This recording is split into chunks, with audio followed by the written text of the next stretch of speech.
আসসালামু আলাইকুম। আমি এখন দাঁড়িয়ে আছি নাগেশ্বরী উপজেলা নারায়ণপুর ইউনিয়নে। এখানে মহা 26শে মাস আজকে উপলক্ষে এখানে মহা স্বাধীনতা এখানে দিবস পালন করতেছে। অনেক এখানে দোকানপাট অনেক জিলেপি বাঁচতেছে। তার কাছে আমি প্রশ্ন করব, জিলেপি কত করে বিক্রি করে? সাদাটা কত আর লালটা কত? দেখা যায়। আসসালামু আলাইকুম। ওয়ালাইকুম আসসালাম ভাইয়া। আপনি ভালো আছেন? আলহামদুলিল্লাহ আমি ভালো আছি। আপনি আজকে 26শে মাস উপলক্ষে জিলেপি আজকে কত করে বেচতেছেন ও সরকারি রেটে? যদি জনগণকে একটু বলতেন তাহলে অনেক খুশি হইতাম।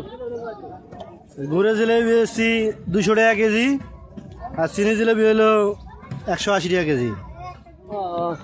অনেক সুন্দর। তিনি 200 টাকা করে বিক্রি করতেছে। যেখান থেকে থাকেন না কেন, স্বাধীনতা শেষ হলে এখান থেকে জিলেপি নেবেন 200 টাকা কেজি। এখানে সরকারি রেটে এখানে বিক্রি করা হচ্ছে। এখানে বেটা, এখানে কি সরকারি রেটে বিক্রি করা হচ্ছে? হ্যাঁ, এখানে সরকারি রেটে। অনেক ধন্যবাদ। এখানে সরকারি রেটে এখানে জিলেপি বিক্রি করা হচ্ছে। যদি সরকারি দামে যদি না বিক্রি করা হয় তাদেরকে অবশ্যই আইনের রাস্তা অবশ্যই নেওয়া হবে। ধন্যবাদ।